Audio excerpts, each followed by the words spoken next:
Hi, இப்போ evening ஆயிடுச்சா? கிளைமேட்டும் பாத்தீங்கன்னா நல்லா சில்லுன்னு ஆயிடுச்சு. இன்னும் கொஞ்சம் சில்லுன்னு நல்லா ஜாலியா என்ஜாய் பண்ணலான்ட்டு தான் வயலுக்கு வந்துட்டோம். வயலுக்கு வந்து பிறகு பாத்தீங்கன்னு வச்சுக்கலாம், இங்க பின்னாடி பச்சை பசேல்னு இருக்கு, அப்படி நாத்து விட்டு வச்சிருக்காங்க. இன்னும் கொஞ்ச நாள்ல கரம்பா இருக்கிற வயல்வெளிலாம் அப்படியே பச்சை பசேல்னு ஆக போதா.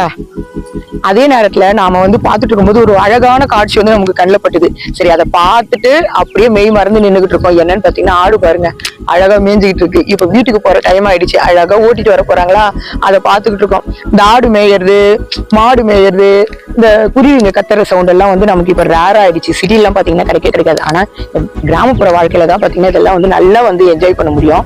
அதைதான் இப்ப பாத்துக்கிட்டு இருக்கோம். சில்லுன்னு காத்து, பக்கத்துல பச்சை பசேல்னு பயிர், கூடவே ஆடு மாடுங்க அப்படின்ட்டு ரொம்ப ஜாலியா இருக்கு.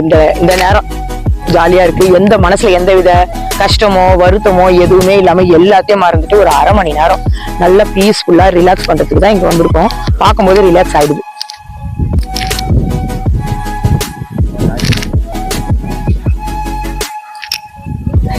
பயிர் இறங்க போகுது.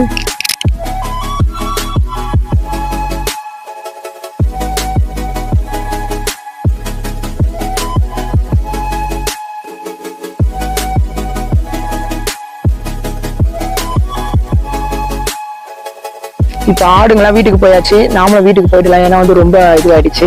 பின்னாடி மட்டும் பாருங்களேன், ஒரு அழகான காட்சி ஒண்ணு இருக்கு. இந்த காட்சி பார்க்கும்போது எவ்வளவு சன் செட் ஆகுறது சூப்பரா இருக்குல்ல. அதை பார்த்துக்கிட்டே போலாம் வாங்க. இதெல்லாம் நம்ம தினம் அனுபவிக்க முடியாது. வேலை, டென்ஷன், அது மாதிரி ஏதாச்சும் ஒரு வேலை இருந்துகிட்டே இருக்கும். கிடைக்கும் போது, நேரம் கிடைக்கும் போது அனுபவிச்சுக்க வேண்டியதுதான். நல்லா இருக்குல்ல. பாய். இந்த மாதிரிதான் லைஃப்ல சின்ன சின்ன சந்தோஷங்கள்லாம் இருக்கும். அது கிடைக்கும் போது அனுபவிச்சுக்க வேண்டியதுதான்.